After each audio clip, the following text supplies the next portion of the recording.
मेरा नाम किरण देवी है और हम मतलब कि इस बार नामांकन किए हैं मुखिया के पद के लिए। मेरे पति शरद टुडू जो कि इससे पहले मतलब कि मुखिया रह चुके हैं, लेकिन क्योंकि इस बार लेडीज़ का किया है इसलिए मुझे मतलब कि ये मौका मिला है कि मैं इस पद के लिए नामांकन कर सकूं। ये लागला 14 इसका पंचायत है और मतलब कि लागला 14 पंचायत है। हम जैसे कि उस दिन आप तो हमको फर्स्ट टाइम पूछे थे तो हम प्रिपेयर होके गए नहीं थे, और हालांकि हम अपना हस्बैंड को बार बार बोलते थे कि देखिए आप जो कुछ भी कर रहे हैं हमको एटलीस्ट आकर के घर में बताइए, क्योंकि ऐसा तो बात है नहीं कि हम पढ़े लिखे हैं नहीं कि समझेंगे नहीं आपके बात को। हम बराबर उनसे पूछने का कोशिश करते थे कि क्या मतलब कि मुखिया का होता क्या है, एक्चुअली उसका वर्क क्या होता है, उसमें प्रोसेस क्या है। अभी भी अगर आप हमको पूछेंगे तो हमको ये तक पता नहीं है कि अगर कोई राशन कार्ड बनाने देता है तो उसके लिए क्या क्या डॉक्यूमेंट्स चाहिए। बस ये मतलब कि हमको मौका मिला है खड़े होने का, लेकिन हाँ, ऐसा भी नहीं है कि हम नहीं बोल रहे हैं कि हम नहीं करेंगे। हाँ, ये प्रोसेस वगैरह जो है, जो जितना भी सारा प्रोसीड्योर है हम सीखेंगे और हम करेंगे। और मतलब कि उस दिन आप हमको अचानक पूछे थे इसलिए हम आपको बता नहीं पाए थे, लेकिन अभी क्योंकि हम थोड़ा बहुत बता सकते हैं। कारण ये है क्योंकि हम घर घर दौरा कर चुके हैं। तो घर घर दौरा करने के बाद जो चीज़ हमको मतलब कि जानने में आया है उस चीज़ को हम एक दो बात हम कहना चाहेंगे। जैसे कि मतलब कि ऐसा हुआ है कि मतलब हर कोई कह रहा है कि एक बार में सबका काम हो नहीं सकता। कुछ व्यक्ति जो हैं जिनका कुछ काम रह गया है या कुछ छूट गया है, तो मेरा यही पूरा पहला मेरा फोकस रहेगा कि जिनका जो काम छूट गया है, जैसे कोई सचमुच में उस चीज़ उस लाभ को लेने के लिए सक्षम था, कोई विकलांग छूट गया है, किसी का राशन कार्ड है, किसी का कुछ भी है, तो पहले मेरा फोकस उन्हीं को मतलब कि उन सारे कामों को जो अटका हुआ है उन सारे काम को निकालना पहला मेरा रहेगा। और वो भी ऐसा जो सच में योग्य है उस चीज़ के, ऐसा नहीं कि कोई बीसीसीएल में है या पहले से किसी को एक आवास मिल चुका है वो दोबारा मांगेगा। ऐसा भी नहीं, जो सच में योग्य है पहले हम उसी का मतलब कि काम करेंगे। सब वो सारा ही मतलब कि देखिए जल मीनार हुआ, फिर देखिए जैसे आपका आवास हुआ।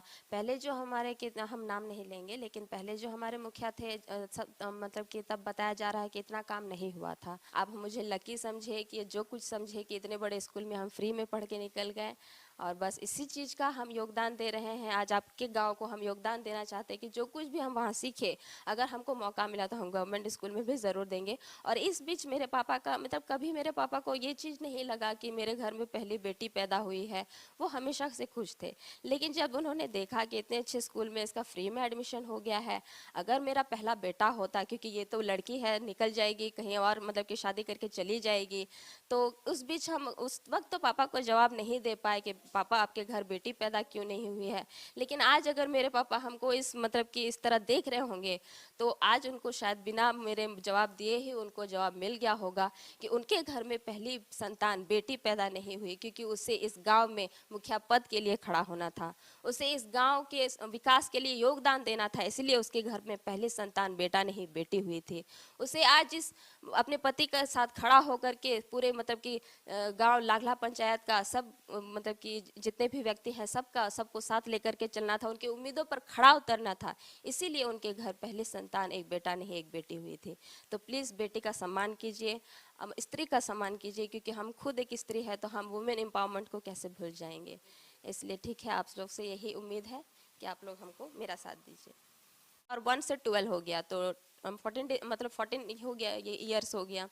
तो उस बीच में मैंने कभी भी फेल नहीं किया, मैं लगातार अच्छा परफॉर्मेंस देती रही। और आज आपके सामने इस तरह बेधड़क बोलने का मेरा रीज़न उस स्कूल का एनवायरनमेंट है। हम देखिए, हम नहीं बोलेंगे कि हर कोई सीबीएसई बोर्ड में जाए पढ़े, क्योंकि हर पेरेंट्स का मतलब कि वो मतलब कि क्षमता नहीं है। लेकिन यही डिफरेंस होता है एक प्राइवेट स्कूल का और एक गवर्नमेंट स्कूल का। और यही चीज़ देख करके हमको बहुत ज़्यादा खलता है कि हमारे गवर्नमेंट स्कूल में भी तो वो कैपेबिलिटी है वो बच्चों में, लेकिन फिर उन्हें हम नहीं बोल रहे कि उन्हें हाई मतलब कि एनवायरनमेंट मिले, लेकिन कम से कम थोड़ा बहुत तो बेसिक भी तो मिले। अरे वो लोग हिंदी बुक्स नहीं ठीक से पढ़ पाते, तो इससे ज़्यादा शर्म का बात और क्या हो सकता है। तो ऐसा हुआ कि हमको अडॉप्ट तो लिया गया, लेकिन इस ये भी चीज़ मानना पड़ेगा कि उन लोगों ने जब मुझे अडॉप्ट किया था तो ऐसा नहीं था कि कोई पेपर में लीगली मुझे साइन कराया गया, या मेरे पास ऐसा कोई डॉक्यूमेंट भी नहीं था एज अ प्रूफ कि देखिए हम इस स्कूल में अडॉप्ट किए गए हैं। ऐसा कोई प्रूफ नहीं था, लेकिन फिर भी जो चीज़ जो प्रॉमिस करके उन्होंने मुझे इस स्कूल में लिया था उसने वो प्रॉमिस कंटिन्यू निभाया। कभी भी मुझे एक पैसा नहीं मांगा फीस के लिए, बुक्स वगैरह सब मुझे दे दिया करते थे वो लोग। लेकिन इस बीच थोड़ा सा होता था क्या कि मेरे जूते कभी कभी फट जाते थे, और आप जानते ही हैं कि जो बड़े स्कूल के जो बच्चे होते हैं वो बड़े घर से आते हैं, तो कभी कभी वो लोग मेरा मजाक उड़ाते थे। और मेरे दादी मेरे मम्मी भी तो उतनी ये नहीं थे कि कभी मुझे पास्ता दे दे कि सैंडविच दे दे, ब्रेड जैम तो उन्हें पता भी नहीं था। तो हमेशा बस वही नॉर्मल भुंजिया रोटी। और आप सोचिए उतने बड़े स्कूल में इतने बड़े बच्चों के साथ पढ़ना, और मुझे मतलब फटे जूते के साथ कभी हम जाते थे, हमेशा वही रोटी भुंजिया। लेकिन हम कभी भी अपने पढ़ाई को स्किप नहीं किए। वो लोग मेरा मजाक उड़ाते थे लेकिन हम सब सुनते थे। कभी कभी हम घर आकर के पापा को बोलते थे कि पापा क्या आप लोग हमको एक जूता नहीं दे सकते हैं खरीद के।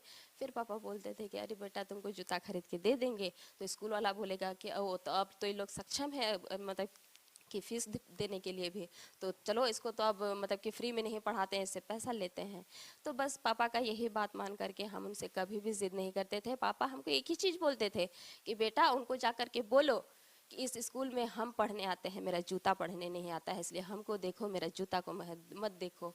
और ये जवाब जब हम देते थे तो वो लोग चुप हो जाते थे। मेरे पापा के बात को मैंने हमेशा माना। और यही चीज़ है कि हम लोग के स्कूल में मॉर्निंग असेंबली में हम लोग को स्पीच देने के लिए मतलब वहाँ पे आपका पूरा ओवरऑल पर्सनालिटी डेवलपमेंट कराया जाता है, जहाँ पे आप लोग सब कुछ सीख सकते हैं। और उसी चीज़ का परिणाम है कि आज हम आप लोग के सामने इतने अच्छे से बोल पा रहे हैं। मेरा मायके हो गया भौरा जहाँ स्टार बस्ती। श्री राम कुमार मरांडी।